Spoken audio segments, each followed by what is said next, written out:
Hey guys, welcome back to our YouTube channel. I hope everybody's doing well. I am at the gym right now, about to get started with my workout. And in today's vlog, I wanted to open up a little bit and talk to you about some personal things, about some meaningful things in my life. And it's in regards to fitness, why I got into fitness and why it's so important to me.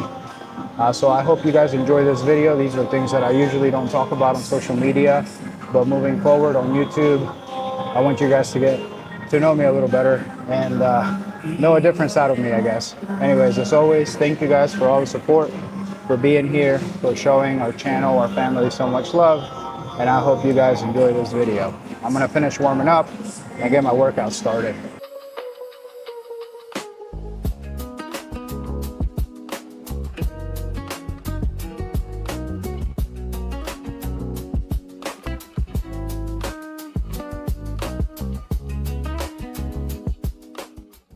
My mornings in Mexico look identical 6 days a week. I wake up early in the morning before the kids, before Alondra, and I get ready to go to the gym. Now, how long it takes me to get out of the house in the morning typically depends on a couple of things. How many hours I slept the night before? Is the kitchen dirty? Do I have to shave? Did I pack my things the night before? So it always varies, but I always make sure to get up relatively early and be able to get to the gym early enough to start my day, right? One thing that I am one of my biggest pet peeves, should I say, is making sure that before I leave the house, the kitchen is clean, the dishes are done. And that's for two reasons. One, I hate leaving dishes in the sink before walking out of the house, regardless of the situation. And I also do it because I love my wife and I want to make sure that the kitchen is clean when she wakes up, or by the time she wakes up and makes the kids breakfast. But I pack my stuff, I get my pre-workout ready, drink my pre-workout, and out the door I go, right? And then I come to Gym Rec here in El Pitillal, which is my favorite gym. It's the only gym I've been to, but it has AC, and that's a big non-negotiable when it comes to heat in Puerto Vallarta. And this is the gym that I've been coming to for approximately 2 years. Now, fitness for me is something that has become very important. It's become a part of my identity, a part of me. And today I'm going to talk to you a little bit about that and talk about a couple of sensitive things that I don't really open up about, but moving forward with our YouTube channel, I want to open up more about things that I think need to be spoken about, especially as men. Because for me, if we rewind it back to when I was a kid, I was short, pudgy, overweight, and I was never really bullied, because I think personally there's a difference between being bullied in a malicious way and being picked on by your peers and your friends just because you guys are messing around with each other. I got picked on by my peers, and it was never in a malicious way, it was in a playful way, but it still affected me. Now, it didn't help that when I was in middle school, I love soccer. I consider myself an athlete, even though I didn't look like one. But my best friend happened to be, his name is Alejandro, one of the most genetically gifted human beings you had ever seen in your life.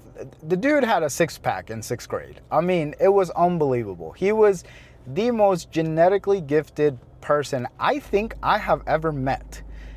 He was an animal in middle school. He was in incredible shape throughout his entire, as long as I knew him. We've lost contact since a long time ago, but for the whole time that I knew him, the dude was always in incredible shape. And so, as they say, comparison is the thief of joy, right?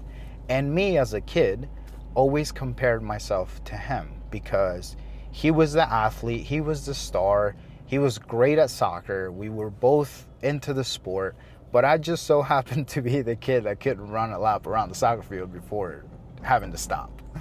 And I got picked on a lot. And because of the messing around and being picked on, I would go home and be absolutely dissatisfied, borderline disgusted with the way that I looked. But I never allowed my friends to know that, but it did affect me.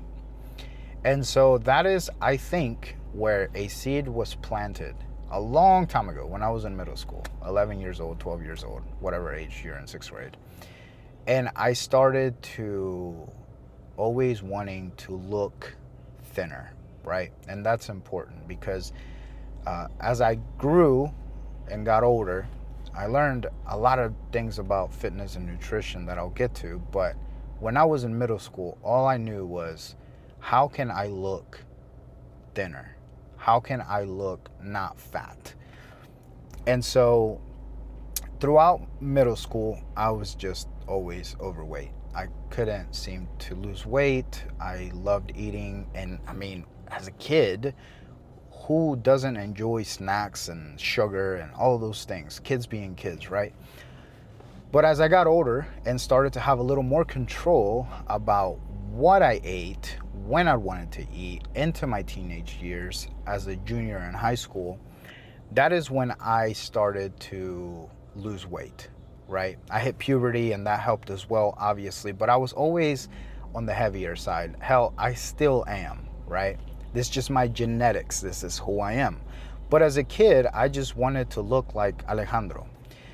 And when I became a teenager and had more control about the things that I would eat, I started to borderline starve myself. I mean, I'm just going to be honest. I walked around at about 185. That was my healthy weight, give or take. And I dropped down to about 167 when I was a junior. And that was all because I was tired of being picked on. And I never let it be known, but within me, I knew that that was the reason why I lost weight and why I stopped eating as much as I did. But that didn't last long, because now that I know everything about nutrition, I realized that if you lose weight drastically like that and go in a calorie deficit, your body will get used to it. And the minute you start going on a calorie surplus and start eating above your maintenance calories to maintain your weight, then you start gaining the weight back. And so shortly after, I gained weight again. So it was a short-lived, hey, I look good, I look skinny, but it didn't last long because I didn't understand nutrition. But that is where my love for fitness and nutrition and all of those good things started, right? So out of something negative, I guess you could say something positive came out.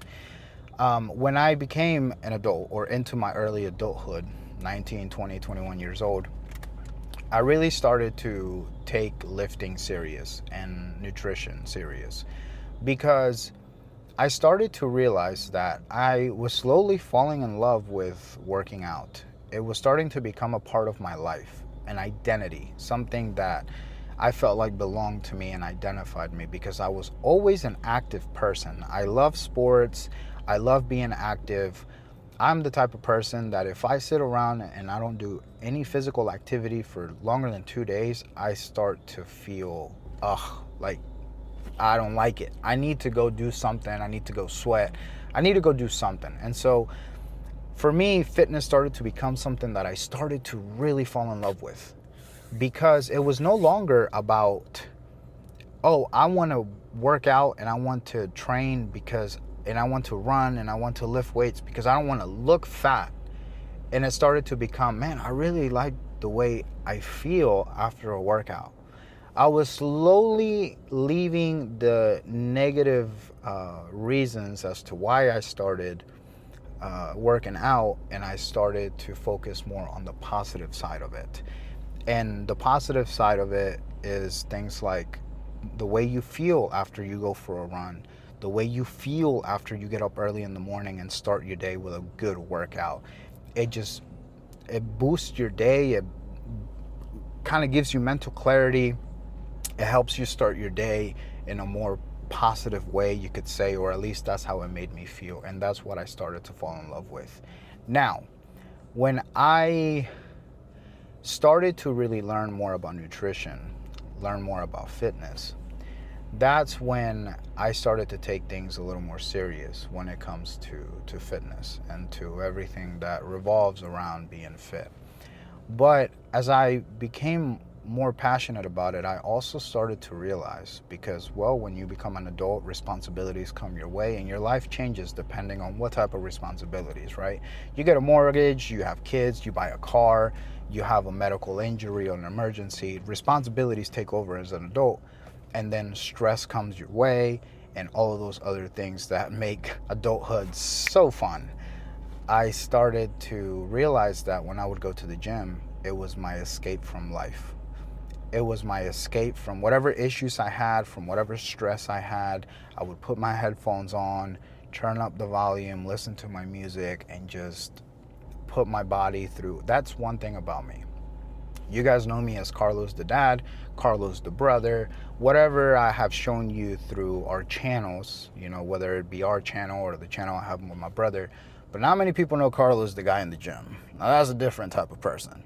I'm gonna be honest, I get a little ruthless in there. I get a little crazy. I got a little bit of an ego because I know that I know my stuff in the weight room. I know how to train hard. I know I've gotten really strong. And so that there's a sense of I can admit I have a little bit of an ego, but not in a negative way. I just feel confident in the gym is what I'm trying to say.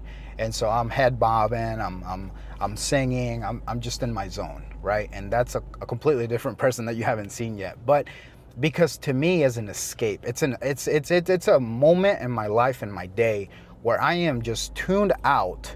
The only thing that I'm hearing is my music, is the body, my body, the way it feels, and I'm just in the zone. And it's an incredible feeling 6 days a week that I cannot escape from, because it helps me clear my mind.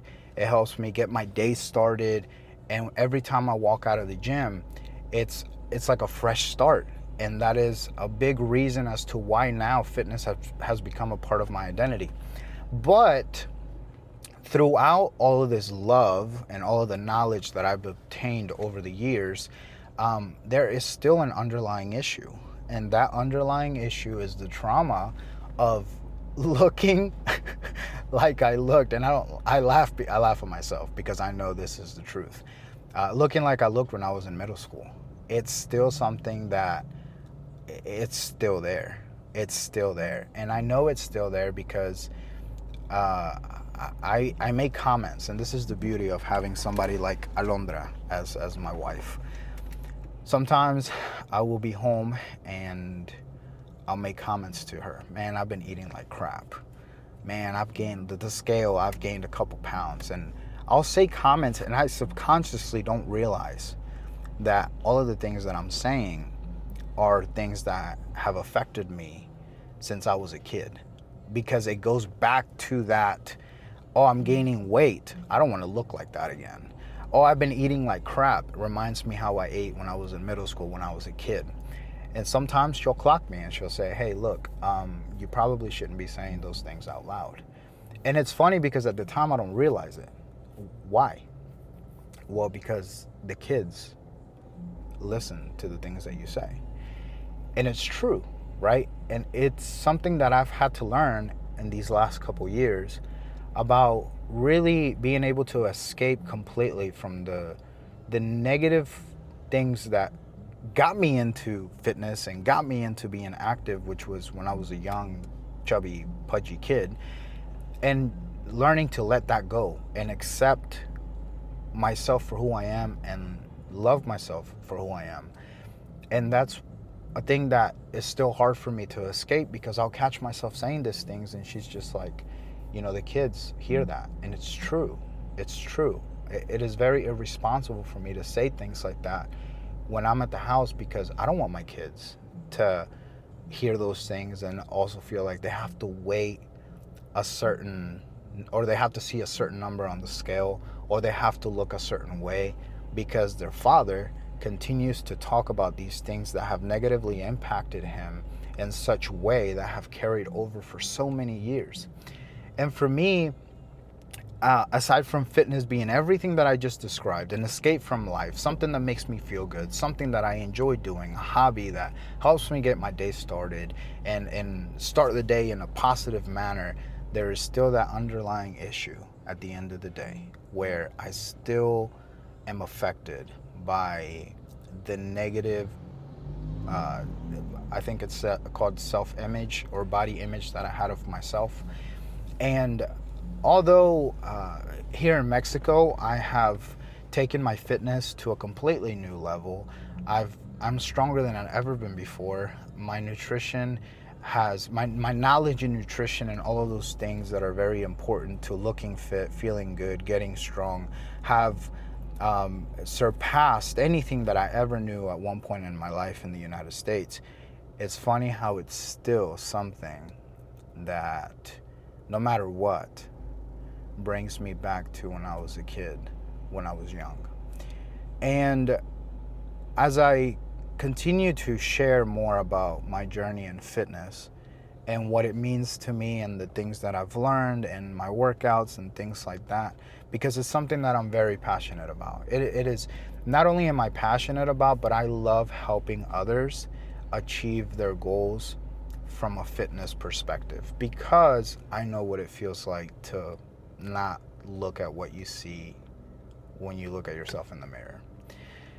And I want to also learn to grow as a person, not as a man, not as a husband, not as a father, but as a person, and let go of those things that at one point impacted me in such a negative way that I became disgusted with what I saw in the mirror. And I think opening up about things like this and speaking about it helps you because you say it out loud, and honestly it feels good to hear yourself and listen to the things that you say, because for the longest time I thought that I had escaped that part of why I started lifting and getting active as a kid. But over the last couple months, as I've gotten really dialed into my nutrition and my fitness, I realized that it's still an issue. And I know it's an issue because of what I just said. I'll make comments like these or comments like that my wife will say, hey, look, you shouldn't be saying that around the kids because it can affect them too. And the last thing I want is to have something that I'm so passionate about and I truly enjoy, right? And I have found it to be something very positive for me, to be the very same reason as to why my kids could deal with the same issues that I dealt with when I was a kid because of the comments that I make out loud. And so it's a learning process. It's a journey for me moving forward, and it's something that I want to start sharing with you because, again, it's something that I'm very passionate about, and it's also a way for me to talk about these things, and maybe it'll help somebody out there that might be dealing with the same things.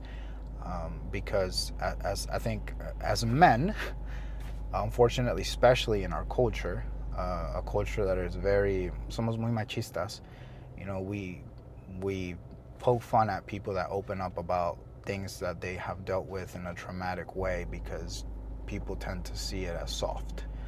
I won't allow myself to fall under that or be an example of that for nobody in my life or in my inner circle. And I think that's why it's important to talk about it.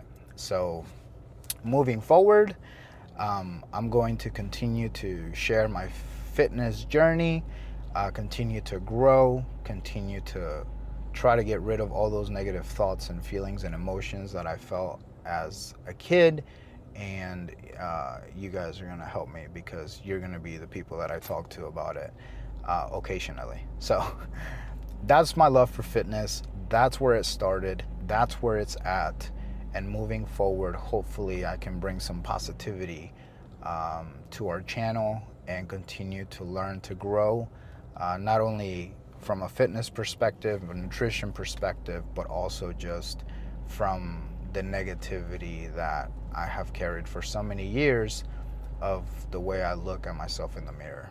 So I hope you guys enjoyed this talk. It's an introduction to my love for fitness, and let me know your thoughts. I always, this is a topic that I could talk about for hours, if this resonates with you, or you know somebody that might have felt the same way, or maybe when you were a kid you felt the same way. I think these are important conversations to be had as adults, because I think we can all agree that the things that we remember from when we were kids that affected us negatively are the same things that we don't want to affect our kids. And that's one of the reasons why I tried to set an example for my kids, but I also want to make sure that I don't vocalize my traumas and affect them in a negative way as well. So, hope you enjoyed this video. Much love to you.